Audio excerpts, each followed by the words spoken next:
प्यारे बच्चों नमस्कार। आज के लेक्चर में आपका स्वागत है।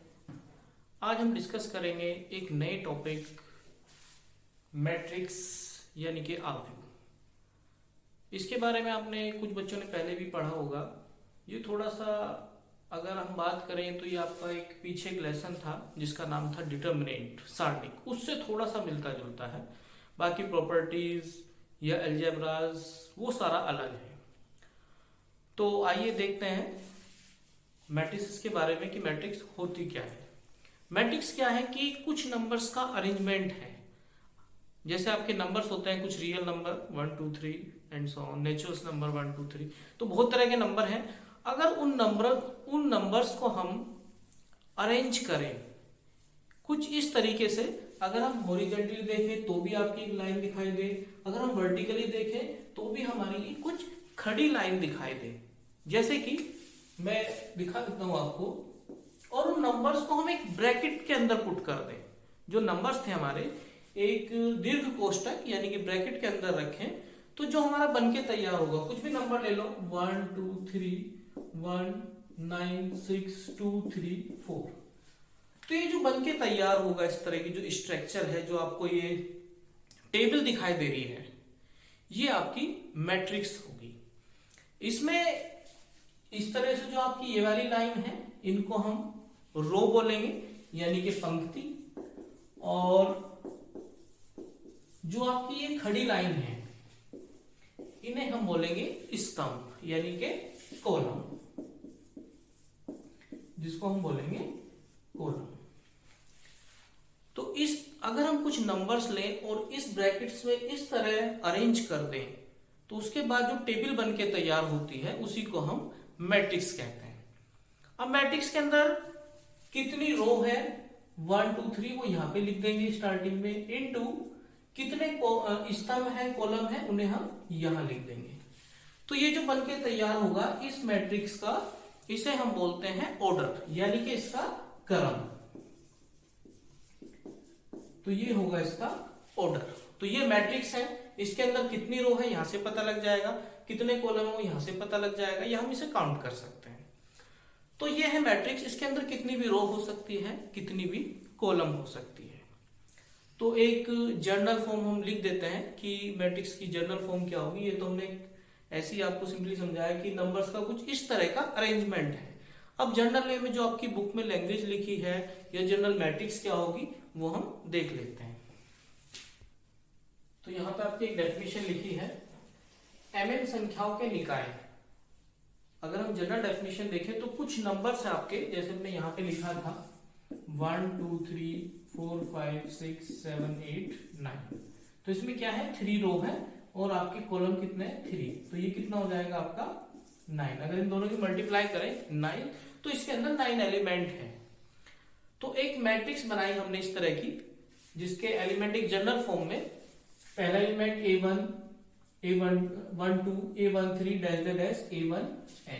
तो ये जो मैट्रिक्स है, फिर सेकंड रो स्टार्ट हुई, सेकंड रो स्टार्टिंग में जो लिखी होती है सेकंड रो है, तो A21 A22 A33, इस तरह का जो अरेंजमेंट है। इसके अंदर कितनी रो है n और कॉलम कितने हैं n।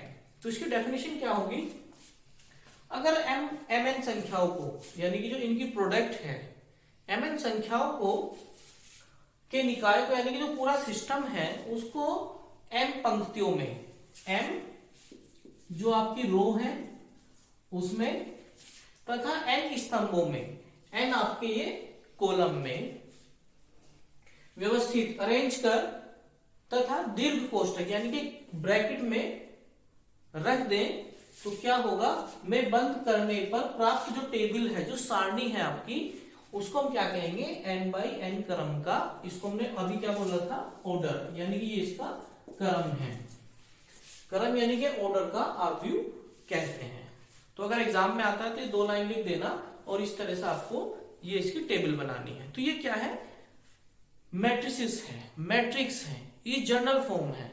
अगर हम बात करें, ये सफिक्स में लिखा हुआ है, अगर हम बात करें इसमें A, अगर हमने यहां पे लिखा है A42, तो इसका क्या मतलब है कि जो ये वाला एलिमेंट है वो 4th रो का, स्टार्टिंग में क्या लिखी होगी रो, तो यानी कि जो इसकी ये है, ये आपका फोर्थ रो होगा, और जो कॉलम है उसका ये सेकंड कॉलम का होगा, सेकंड कॉलम का एलिमेंट है। तो हम इसकी पोजीशन बता सकते हैं, जो A42 है वो क्या है, फोर्थ रो का सेकंड एलिमेंट। अगर हम इसे जनरल फॉर्म में लिखें तो उसे इस फॉर्म में लिखा जाएगा AIJ। इसके अगर इस मैट्रिसेस की बात करें तो हम इसे इस फॉर्म में भी लिख सकते हैं। अगर कहीं हमें AIJ पता है तो हम ये पूरा बना सकते हैं। अगर AIJ का क्या मतलब है कि ये आपका ith रो का jth एलिमेंट होगा। क्लियर है? एक एग्जांपल देख लेते हैं इसमें। एग्जांपल क्या है, इससे थोड़ा सा और समझ में आ गया। एक मैट्रिक्स और लिख देते हैं, 1 2 3 4 1 1 0 1 2 3 4 1। एलिमेंट कुछ भी हो सकते हैं। तो अगर हम इसकी बात करें, इसमें क्वेश्चन आता है कि इसमें बताओ कि कितनी रो हैं, तो 1 2 3, ये 3 इसके अंदर रो हैं। कॉलम कितनी है, 1 2 3 4। तो ये आपकी जो मैट्रिक्स है, इसका हम नाम लिख सकते हैं, कुछ भी नाम दे लो, A। तो A जो मैट्रिक्स है, अगर इसका ऑर्डर पूछे तो ये 3/4 का मैट्रिक्स है। अगर वो ये कहता है A24, तो इसका क्या मतलब है, A23 ले लो कि A23 यानी कि इस मैट्रिक्स का सेकंड रो का थर्ड एलिमेंट क्या होगा, A23। इसका क्या मतलब है कि सेकंड रो का सेकंड रो थर्ड एलिमेंट 1 2 3, यानी कि A23 की वैल्यू होगी 0। क्लियर है? अगर कहीं लिखा है A = AIJ, अगर ये इस फॉर्म में लिखा है और वो पूछे इसका A31, इस मैट्रिक्स का अगर हम इसको इससे कंपेयर करें, इसकी थर्ड रो का फर्स्ट एलिमेंट क्या है, तो थर्ड रो का 1 2 3 फर्स्ट एलिमेंट है इसका आपका 2। तो इसका जो ऑर्डर है वो कुछ भी हो सकता है। इसके अंदर आपकी कितनी भी रो हो सकती है और कितनी भी कॉलम हो सकती है। इससे पहले आपने एक डिटरमिनेंट पढ़ा होगा, जिसका जो सिंबल था वो ये था। सिंपल दो लाइनों के बीच में अगर कुछ नंबर्स लिखे हैं 1 2 3 4 5 6 7 1 0, तो ये आपका मैट्रिक्स नहीं है, ये है आपका डिटरमिनेंट सारणी। अगर हाँ यही वाली लाइन ब्रैकेट बन जाए तो वो हो जाता है आपका आव्यूह यानी कि मैट्रिक्स। इसका दूसरा सिंबल आपका ये भी है कि अगर ये इस तरीके से कर्व शेप में हो, अगर इन्हीं लाइन को हम कर्व शेप में कर दें और इसके अंदर कुछ नंबर्स को अरेंज कर दें, तो ये सिंबल भी आपका मैट्रिक्स का है, आव्यूह का है। तो अब थोड़ा सा आगे बढ़ते हैं। अब हम कुछ टाइप्स ऑफ मैट्रिसेस के बारे में देख लेते हैं कि मैट्रिसेस कई तरह की होती हैं। तो सबसे पहले देख लेते हैं टाइप्स ऑफ मैट्रिक्स, आव्यूह के प्रकार। तो हॉरिजॉन्टल मैट्रिक्स, हॉरिजॉन्टल कैसे होती है, कुछ दिखने में आपकी ऐसे होनी चाहिए। हॉरिजॉन्टल का मतलब है इस तरह से। ये कब होगी, जब आपकी रो तो कम होगी और कॉलम ज्यादा होंगे, तब इस तरह की मैट्रिक्स बनती है। तो डेफिनेशन यहीं से निकल जाएगी 1 2 3 4 0 1 2 3। तो हॉरिजॉन्टल मैट्रिक्स की क्या डेफिनेशन होगी, एक ऐसा आव्यूह जिसमें आपकी पंक्तियों की संख्या कॉलम से कम रहेगी। क्लियर? या ये कह दो कि एक ऐसा आव्यूह जिसमें आपके कॉलम ज्यादा हो और पंक्ति कम हो। तो इसका जो ऑर्डर है 1 2 3 2/1 2 3 4 है, यानी कि इसमें क्या है, आपकी जो रो है वो कॉलम से कम है। तो क्लियर? वर्ड से ही समझ में आ रहा है, हॉरिजॉन्टल ऐसी तो होती है। नेक्स्ट आपकी vertical, horizontal line vertical line आपने पहले भी पढ़ा होगा। अगर हम बात करें वर्टिकल की, तो वो इस तरह की आपकी मैट्रिसेस होगी, यानी कि इसमें क्या होगा 1 2 3 4 1 0 1 3। इसमें क्या होगा, आपका रो तो ज्यादा होगी, कॉलम कम होंगे। तो 1 2 3 4, एक और ले लो ताकि कोई कंफ्यूज ना हो। तो इसके अंदर रो है 1 2 3 4 5 और कॉलम कितने हैं 1 2। तो इसमें डेफिनेशन खुद ही बन जाएगी आपकी कि एक ऐसा आव्यूह जिसके अंदर पंक्ति कॉलम से ज्यादा हो, या जिस मैट्रिसेस में आपकी पंक्तियों की संख्या ज्यादा हो, कॉलम की संख्या कम हो, ऐसा आव्यूह आपका वर्टिकल आव्यूह कहलाता है, यानी कि ऊर्ध्वाधर, और ये आपका क्षैतिज है, ये आपका ऊर्ध्वाधर। Horizontal matrix, vertical matrix. Next आपकी थर्ड आती है स्क्वायर मैट्रिक्स। स्क्वायर भी आपका वर्ड से निकल रहा है, स्क्वायर का मतलब वर्ग, यानी कि जिस आव्यूह में रो और कॉलम की जो संख्या है वो बराबर हो, जैसे 1 2 3 4 1 2 1 3 9, तभी तो आपका वर्ग बन के तैयार होगा ना। तो ये है, ये भी आपका एक आयत है, रेक्टेंगल है, ये भी आपका एक रेक्टेंगल है, लेकिन वो डेफिनेशन पूछा है आपका कि स्क्वायर मैट्रिक्स यानी कि वर्ग आव्यूह क्या होता है। तो एक ऐसी मैट्रिक्स जिसके अंदर रो और कॉलम बराबर हो, जैसे फॉर एग्जांपल ये आपका आ गया 3/3, 4/4, 2/2, 1/1, तो यानी कि जिसके अंदर रो और कॉलम बराबर होगा उसे कहेंगे हम स्क्वायर मैट्रिक्स। नेक्स्ट डेफिनेशन है आपकी रो मैट्रिक्स और कॉलम मैट्रिक्स, यानी कि पंक्ति आव्यूह और स्तंभ आव्यूह। इसमें ये थोड़ी सी डेफिनेशन यहीं से मिलती जुलती है। रो मैट्रिक्स जिसके अंदर केवल एक रो होगी, कॉलम मैट्रिक्स जिसके अंदर केवल एक कॉलम होगा। तो यही देख लेते हैं। अगर हम रो मैट्रिक्स का मतलब क्या है, जिसके अंदर केवल एक रो होगी। एक रो कैसे होगी, 1 2 3 4, कॉलम कितने भी हो लेकिन रो एक होनी चाहिए। तो एक रो, और इसका जो एग्जांपल है ये रो मैट्रिक्स का है, तो ये 1/4 की है। सेम नेक्स्ट है कॉलम मैट्रिक्स। डेफिनेशन इसी से बन सकती है, एक ऐसी मैट्रिक्स जिसके अंदर केवल एक रो हो, कॉलम कितने भी हो, उसे कहते हैं रो मैट्रिक्स। कॉलम मैट्रिक्स एक ऐसा आव्यूह जिसके अंदर एक कॉलम हो, बाकी रो तो कितनी भी हो, तो ये आपका होगा कॉलम मैट्रिक्स। नेक्स्ट है नल मैट्रिक्स, यानी कि रिक्त आव्यूह। तो नल मैट्रिक्स एक ऐसा मैट्रिक्स होता है जिस मैट्रिक्स के सारे एलिमेंट जीरो। ऑर्डर इसका कुछ भी हो सकता है, ऑर्डर इसका कुछ भी हो सकता है, रो और कॉलम बराबर भी हो सकते हैं, हॉरिजॉन्टल वर्टिकल कुछ भी हो सकता है। तो ये होता है अगर किसी आव्यूह के सारे एलिमेंट जीरो है तो उसे कहते हैं हम नल मैट्रिक्स। नेक्स्ट है आपकी डायगोनल मैट्रिक्स। डायगोनल यानी कि विकर्ण, इसके बारे में देख लेते हैं। जो डायगोनल होगा आपका वो होगा स्क्वायर मैट्रिक्स में। तो सबसे पहले तो बात कर लो कि जो डायगोनल की डेफिनेशन है वो स्क्वायर मैट्रिक्स से निकलने वाली है, क्योंकि जो डायगोनल होता है, जो विकर्ण होगा, वो केवल हमारा इसी में दिखाई देगा 1 1 2। तो ये देखो, ये है डायगोनल। तो जो डायगोनल होगा वो आपका स्क्वायर मैट्रिक्स में होगा। इसके अंदर दो डायगोनल है, ये आपका मेन होगा और ये सिंपल डायगोनल होगा। तो जब हम बात करेंगे कि जो इसका मुख्य विकर्ण है, मेन डायगोनल है, तो इसकी बात करेंगे तो यहां से इसकी डेफिनेशन निकलेगी डायगोनल मैट्रिक्स की। तो क्या होती है डायगोनल मैट्रिक्स? एक ऐसी मैट्रिक्स जिसमें, अब इसकी जो डेफिनेशन है वो यहीं से निकलेगी स्क्वायर मैट्रिक्स से। तो हम ये कहेंगे कि एक ऐसा वर्ग आव्यूह जिसमें जो विकर्ण है, जो विकर्ण के एलिमेंट हैं उनको छोड़ के बाकी जितने भी एलिमेंट हैं वो सारे के सारे जीरो हो। तो एक ऐसी स्क्वायर मैट्रिक्स जिसमें मेन डायगोनल को छोड़ के बाकी सारे एलिमेंट जीरो हो, उसे कहेंगे हम डायगोनल मैट्रिक्स। क्लियर? तो ये जो एग्जांपल है ये आपका डायगोनल मैट्रिक्स का एग्जांपल है। इसके बाद जो नेक्स्ट आता है वो आता है स्केलर मैट्रिक्स। स्केलर मैट्रिक्स क्या होगा? यहीं से निकलेगा स्केलर भी।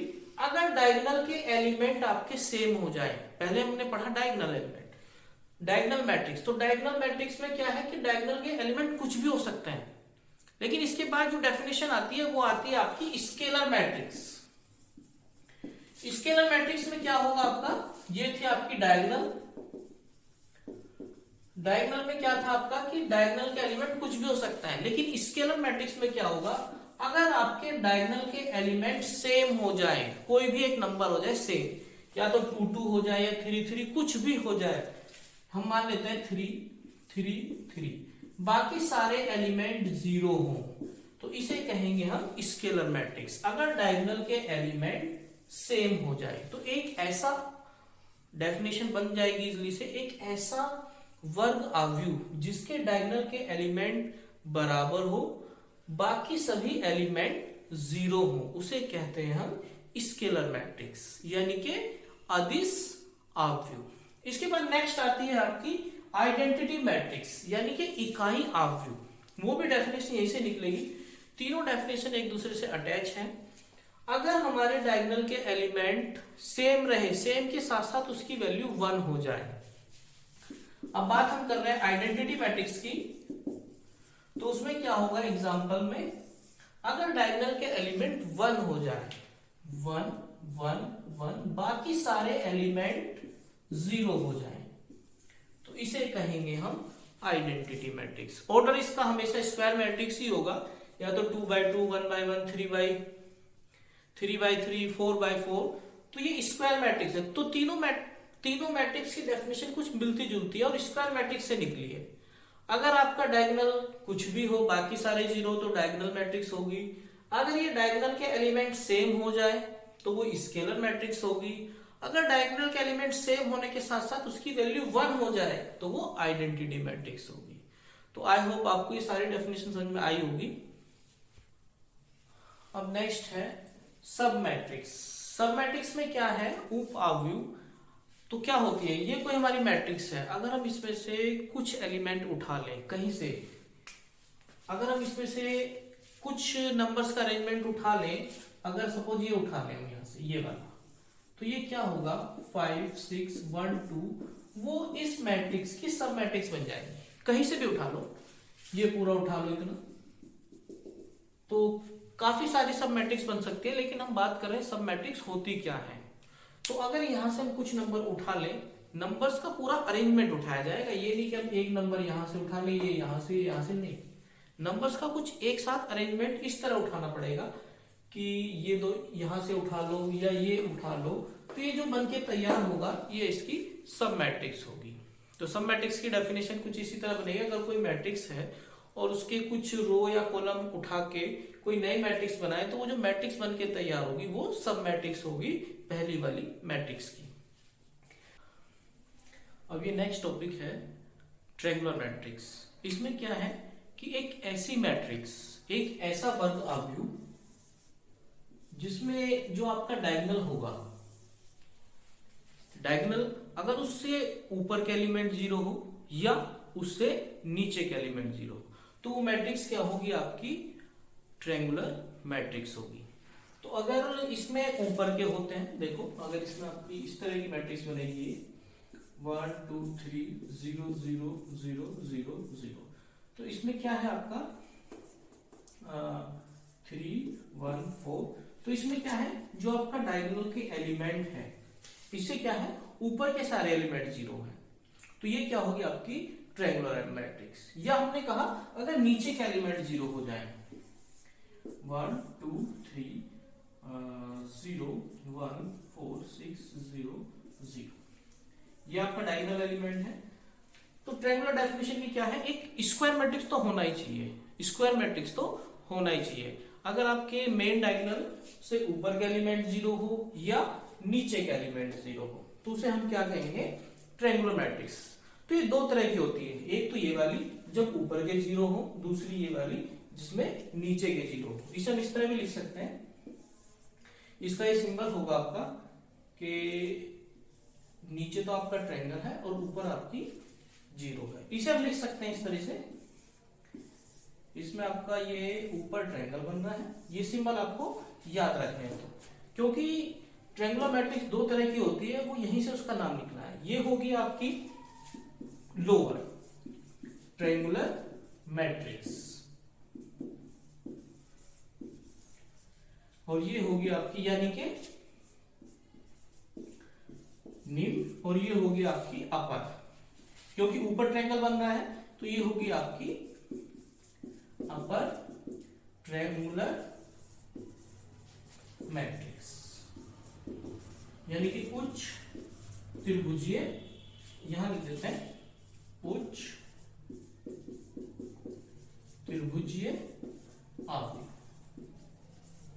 और ये होगा आपका निम्न त्रिभुजीय आकृति। तो इन दोनों डेफिनेशन को अच्छी तरह याद रखनी है कि ट्रायंगुलर मैट्रिक्स क्या होती है। अगर मेन डायगोनल से ऊपर के एलिमेंट 0 हो या नीचे के एलिमेंट, या तो ऊपर के होंगे या नीचे के होंगे, दोनों नहीं होंगे। दूसरा है ये आपकी there are two types of triangular matrix. First है आपकी अगर नीचे ऊपर के एलिमेंट 0 है तो ये डायग्राम यानी कि नीचे ट्रायंगल बन रहा है तो इसे बोलेंगे लोअर ट्रायंगुलर मैट्रिक्स। अगर आपका ऊपर ट्रायंगल बन जाए, अगर डायगोनल से ऊपर सारे नंबर और नीचे 0 हो जाए, तो ये हो जाएगी आपकी अपर ट्रायंगुलर मैट्रिक्स। तो आज के लेसन में बस इतना ही है। Thank you.